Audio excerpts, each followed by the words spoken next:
To ZTN News Blitz, we start by taking a look at our top stories. As South Africa records cases of new COVID-19 variant, should Zimbabwe's borders remain open? Brace for more statues, Zimbabweans told. Pope Francis expresses closeness to Cabo Delgado. And in sports, FC Platinum players still in Logarusich plans. With South Africa recording cases of a new potent COVID-19 strain, are Zimbabweans safe? Well, National COVID-19 Response Chief Coordinator in the Office of the President and Cabinet, Dr. Ignas Mahomva, told ZTN News that although government has put in place measures to manage the spread of the virus, Zimbabwe remains at risk of as long as borders remain open. We are very aware of what's happening elsewhere, South Africa, UK, with the new strains that they're identifying. Our scientists are actually also analyzing and looking at the strain in Zimbabwe to be able to tell whether the one in South Africa is already here, what's happening, and how can we then modify or adjust our response accordingly. We are very aware that we are not living in isolation. As long as our borders are open with South Africa and other places, the chances of getting those kind of strains are very real. And hence we continue to tighten and strengthen how we manage our ports of entry. Meanwhile, revelers have been defying COVID-19 prevention guidelines. Home Affairs and Cultural Heritage Minister Kazembe says people should observe social distancing and not wait for the police to tell them to wear masks. He speaks to ZTN News. Look, why do we people want to wait for the police to tell us how to save our lives? Why should it be a police issue? We should act responsibly. You cannot expect the police to come and tell you how to wear a mask. It's your life that you're supposed to save. It's my life. It's your life, you and me. So we should be responsible. We can't wait for the police to come and tell us to social distance, to come and tell us to sanitize. It's our lives. We need to act responsibly. We need to save lives. We need to save our own lives. So we kindly urge the citizens not to wait for the police to come and police you and tell you to wear a mask. It is our life. So we need to act responsibly. At Zimbabwe's busiest port of entry, Beitbridge, travelers are spending an average of 2 days to cross the border. Our correspondent Tupe Mleya gives us an update.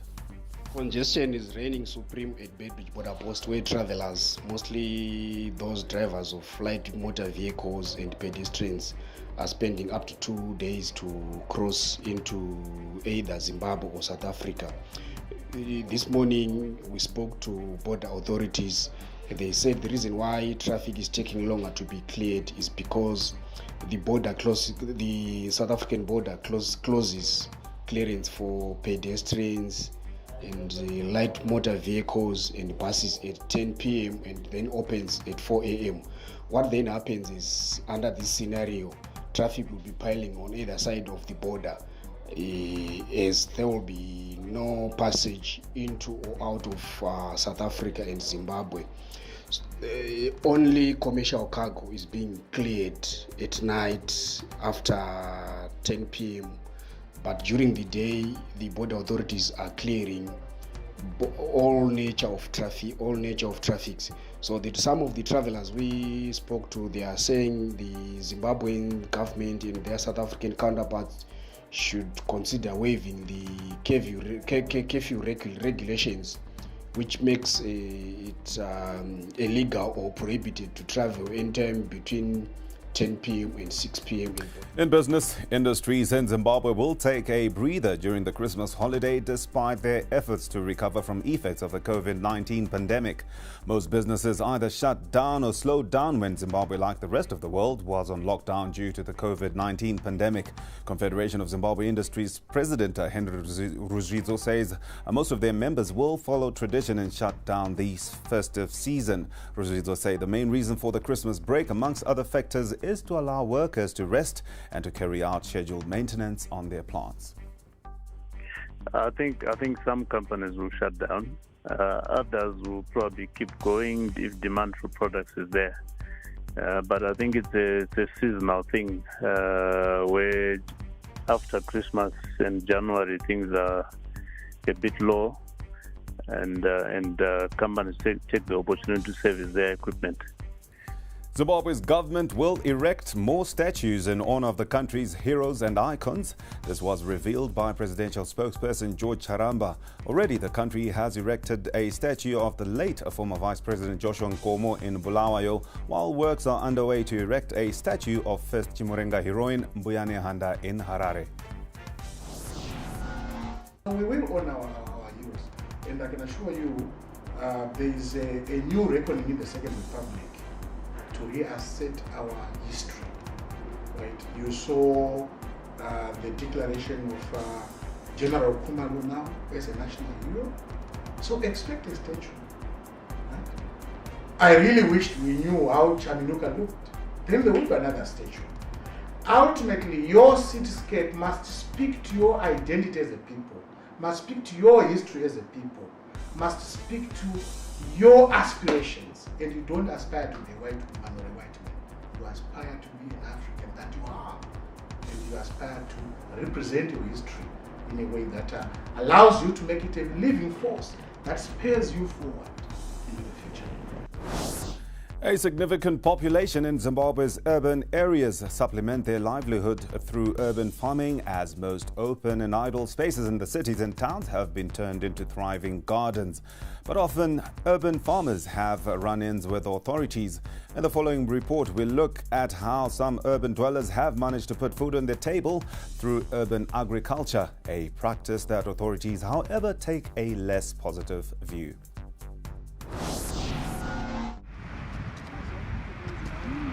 62-year-old Mrs. Plaxidis Mungoshi has a thriving maize field in Belvedere West, a suburb in Harare. She has farmed her plot for the past 5 years. In a good season, she harvests an average of 10 50 kg bags of maize, Zimbabwe's staple crop. The 10 bags are enough for her and her 4 grandchildren. But last year, she harvested a paltry 5 bags owing to poor rainfall. Gore rapera paseri ndakawana 8 rapera paseri ndakawana 10 saka mvura yacho iri kuenda ichinge iri kuchinja kunaya kwacho. But this season prospects are bright. The weatherman has predicted better rainfall, and Mrs. Mungoshi is optimistic of an improved yield this season. Gore rino ikanyatsonaenda ndiri kutarisira kuti nemadyariro andakaita ndokwanisa kuwana kana 10-11 bags zvokuti ndinosvika futi gore rino yakurima tichidya sadza iroro nevazukuru. The rains being experienced countrywide have triggered farming activity, and urban dwellers practice intensive agriculture on small plots between houses, sports fields, riverbanks, hilltops, storm drains, and roadsides. Mrs. Mungoshi is not the only urban dweller in Zimbabwe who supplements her livelihood with farming.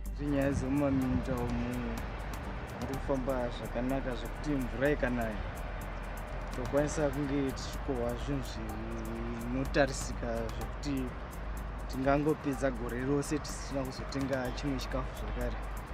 A study on urban agriculture in Zimbabwe showed that 70% of households in Harare obtains their vegetables and cereal requirements from urban farming practices.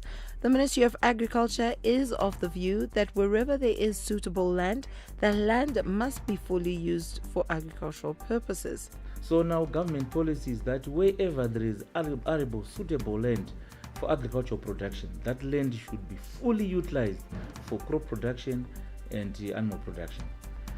In the urban areas, our emphasis is on horticulture, because the horticulture is high value, right? And you don't need a big piece of land to produce vegetables, tomatoes, etc. But local authorities take a less positive view of urban farming. Ritual crop slashing has become a regular municipal practice every year, and in this year, it is no exception. All the crops that will be cultivated on stream banks will be removed. And there are also those people that plant on roadsides. The city is also saying, please do not waste your resources.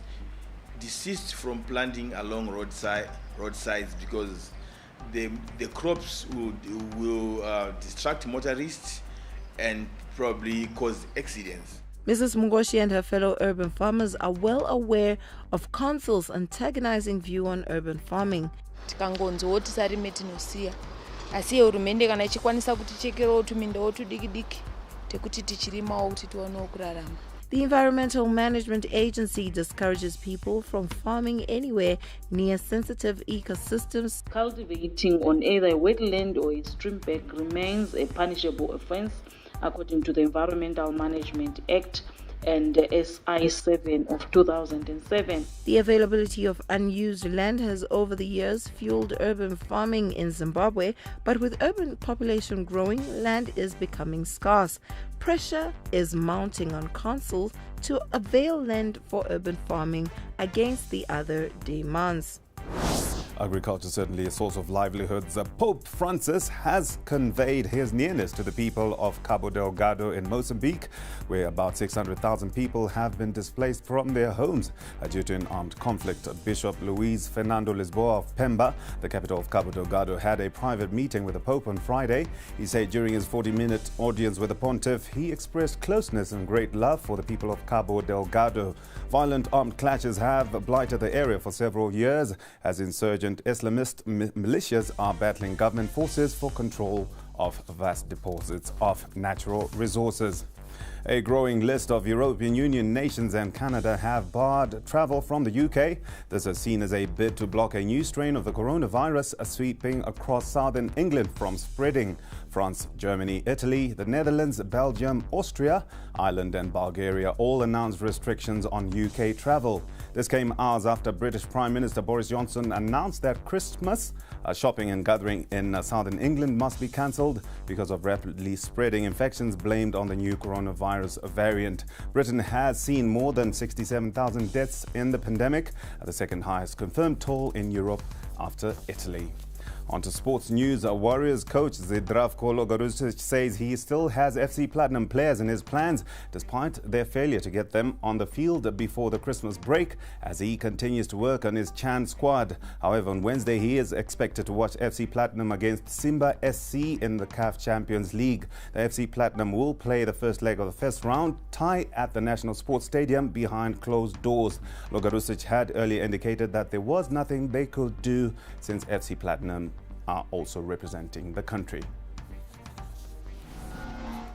What can I do, I wanted them to come to jail with him. Now I will be unfair with those boys which work with me all the time. Now to say, no, you are not good and then come to me, Just let's platinum players, not platinum, let's platinum players go to represent our country properly, to try to qualify for the Champions League. And then I'm not crying so much. For sure, some of them really can help.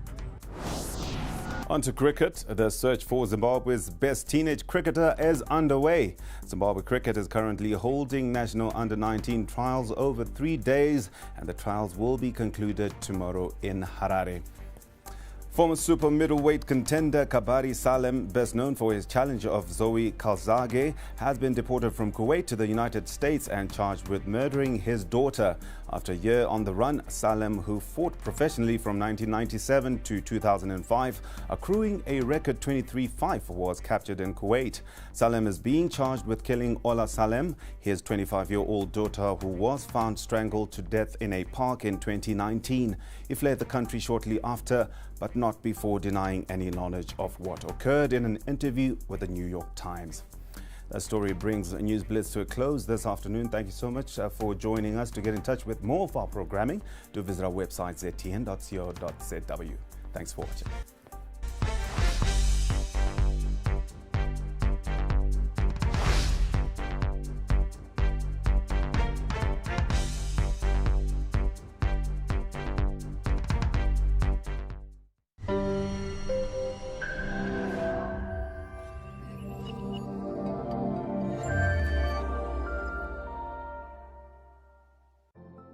In February 2020, the Zimbabwe Investment Development Agency Act was signed into law.